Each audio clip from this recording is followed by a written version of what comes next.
Today, we're learning more about the victims of the deadly tornado storms. In Putnam County, 4-year-old Hattie Collins lost her life. Patricia Lane also died during the tragedy. In all, 18 people were killed when that tornado ripped through Putnam County. And one of the youngest victims, you see him right there, Dawson Curtis is his name. The toddler tragically losing his life when the tornado ripped through Putnam County very early Tuesday morning. And we're also learning about this young couple, Erin Kimberlin and her husband Josh. Both lost their lives during the devastating tornado.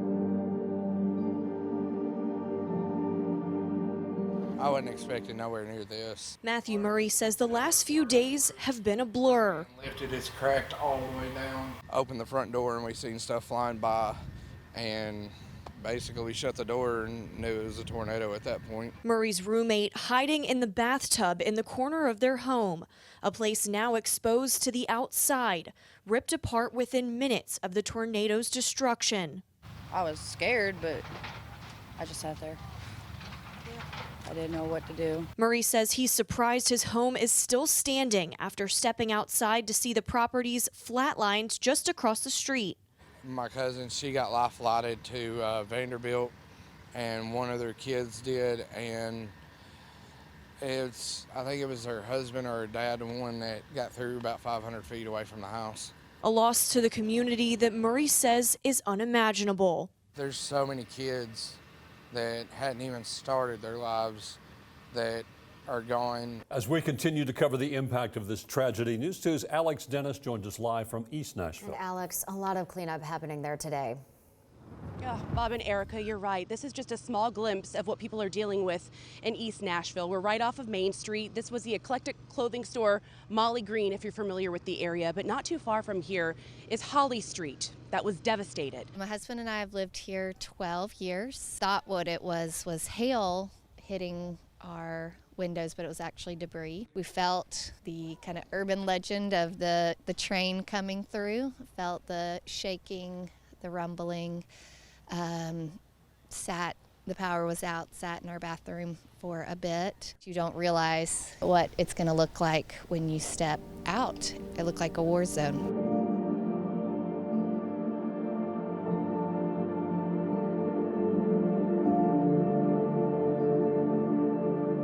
Across the street stood the East End United Methodist Church. Its core remained, but the 113-year-old brick took a beating. Selfishly, I feel so thankful because I do think the church held its ground for us and sheltered us and our neighbors and took the brunt for my family.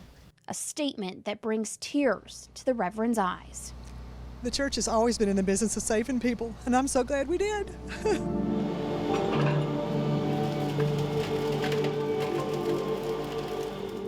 So this is your home, huh? Yes. What's your name? My name's Rowan. How old are you? I'm 14. So you're out here today and you're looking around to your neighborhood. What are you thinking? Like, I can't believe it's real. This shouldn't be real. It's awful. Yeah. I wish it wasn't like this. Yeah. You were doing such wonderful things helping in your front yard. Yeah. Your mom should be very proud of you working so hard. And is this your brother, baby? Yes. Hi. What's your name? Graham. Graham? Yeah. So I've seen a lot of people are coming by and offering to help your family. How does that make you feel? It makes me feel good because they care. Yes. They care about us and the house. As you look behind me here, this is Dotson Chapel Child Care. This building has been condemned. You can see why, obviously. The roof ripped off, buildings, the windows blown out. That is actually a bus that used to take the kids around. And by the way, I just want to let you know that we've had lots of volunteers out here from Samaritan's Purse. You can see the folks working really hard behind me. They're raking, they're cutting down the trees. And I actually want to bring in one of these volunteers because I've been talking to you guys all day. Andy, how you doing? Doing good. Been a long day, been a fun day. Okay, so Andy, where did you come from, by the way? Simpsonville, South Carolina. We rolled in last night. Look at this. We have people from all across the country coming in to help us. You guys are all from everywhere. The wrath of Tuesday's tornado hitting every single home on Hunter Burton Street. I'm still processing it, So It's rough. Burton, his friend, and his 2 grandparents rode out the tornado in their garage. I feel blessed. His next-door neighbors, which he knew well since childhood, not so lucky. Because I did go over there the night and went and tried to look and hollered for him, was yelling his name, Mr. Eaton, and I didn't get no response, no nothing. According to Wilson County Emergency Management, James and Donna Eaton, both in their 80s, died sleeping as the tornado hit their home. The next morning, my heart sank. I was like, oh no. Mount Juliet Mayor Ed Haggerty knew the Eatons well. They were absolutely great people, model citizens, model church members. If you needed something and they had it, they'd be like, oh yeah, how much do you need? Burton says James loved to care for his front yard. Because you look out and you're used to a certain kind of landscape, and it's not that at all anymore,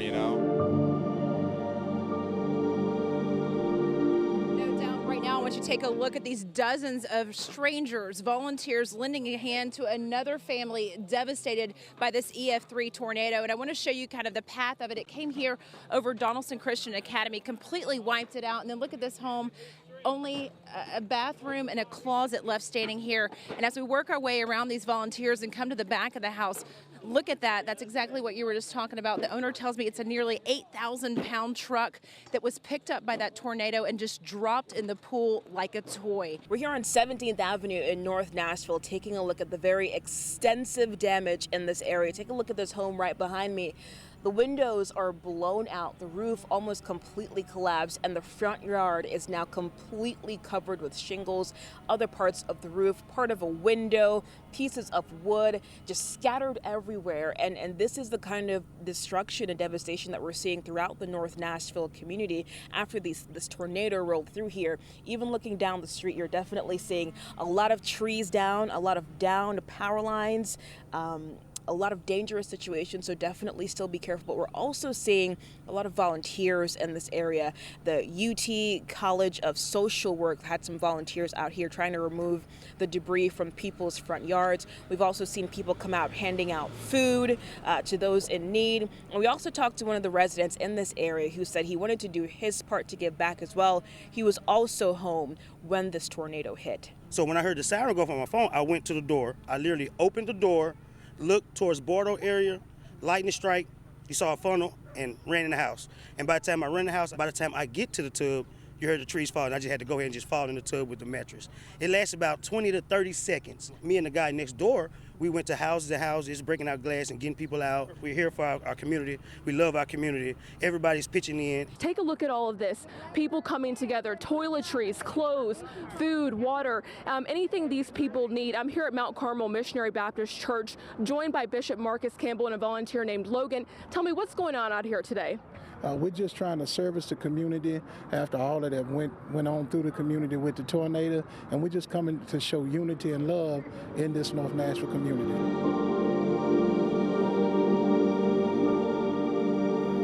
We knew the tornado that hit Putnam County was strong. Now we know how strong. We have Davis Nolan here with the new survey from the National Weather Service. Davis, what can you tell us? They determined this was an EF4 tornado with 175-mile-per-hour winds. And they're going to determine the path and the width later. Of course, it was between Baxter and Cookeville there. Just massive damage, of course, from this tornado. The first EF4 we've had since the Good Friday Murfreesboro tornado, Bob. You remember back in 2009.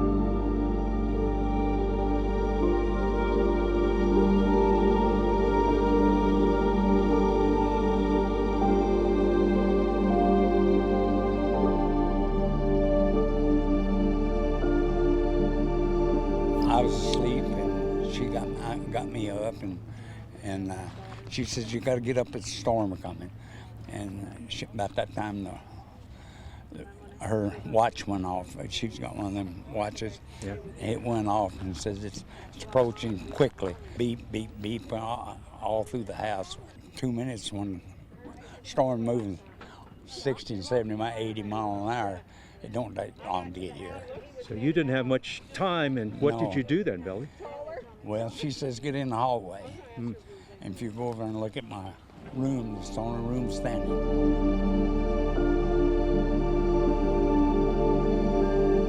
you can see this here. This is the church. This is the front of it left standing. Now, this was built in 1906. Do want to show you, there's the steeple if you go over, Joe, and pan to the left there. That's knocked over there, but that was actually up over on the other side. And joining me right now is David. David, you came by here. Why did you come by here? Just to see it. I couldn't believe it was actually gone. The building, the structure is gone. The people are actually the church. And so the people are okay. I grew up in this church, and it's like, wow.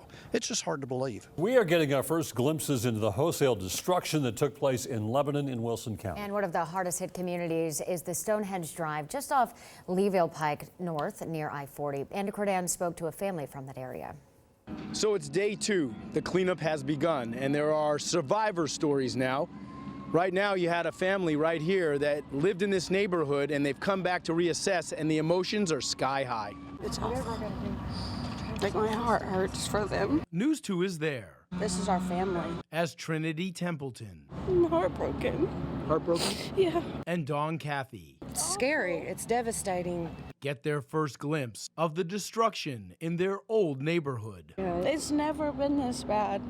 Ever. It's never hit us here. Never. These longtime Stonehenge residents tell me All I want to do is just come and be back in the neighborhood and help. the people who live here aren't just friends, they're family. All we can do is just pitch in, and we're like family. We call it family. Rebecca Taylor is the mother of 2 kids, ages 3 and 8. It was the most terrifying sound I've ever heard. It was just when you could feel the suction come in through the house. Tuesday morning, she huddled with her babies in a closet, then experienced what it's like to almost touch a tornado. It's an odd feeling. I can't explain it. It's a weird atmospheric thing that nobody ever experiences, right? And then pure silence after. It was so strange. I was in the closet. Oh my God. Yeah, I was just praying that it would soon get through, and it didn't take long. We've been blessed. People have been coming through the neighborhood just helping out, cutting up trees and things. So people have shown their love through this, I'm telling you. Oh, look at them bringing waters and drinks, and right now as we speak. How does that make you feel? I mean, it makes me, I'm just overwhelmed. I'm telling you, free food, people are up on the main street of restaurants. I just never expected all of this. Then what do you think about this area? It's going to be rebuilt and be stronger than ever? Oh, yes, sure. We always come back. That's right. Yeah. Oh, thank you for chatting with me. Sure. God bless you. God bless you. Love you Oh, all. you're so sweet.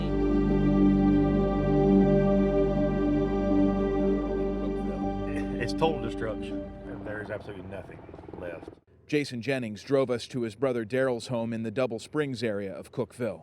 Early Tuesday morning, Daryl became the shepherd of North McBroom Chapel Road, gathering a flock of scared neighbors. I had to act, and so I was standing right here in the front yard, and I had my radio on me telling them, I need everything we can get, everything around me is destroyed. Daryl says the moment the storm had passed, he walked out of his front door, saw the destruction, and heard his neighbors screaming. Without thinking, he brought them to his home and began giving them treatment. We were walking them in and putting them in the living room and trying to do the treatment that we could with, the head injuries we couldn't really do a lot with. My 2 older children who live here carried the babies to the church to be treated. The people that call this place home haven't had time to reflect. For now, they're leaning on family and faith as they figure it out. For us, we'll clean up, we'll rebuild, we'll fix what we have here, and I'm not going anywhere. I just ask, everybody to pray. I pray for everybody out here because everybody's in the same situation.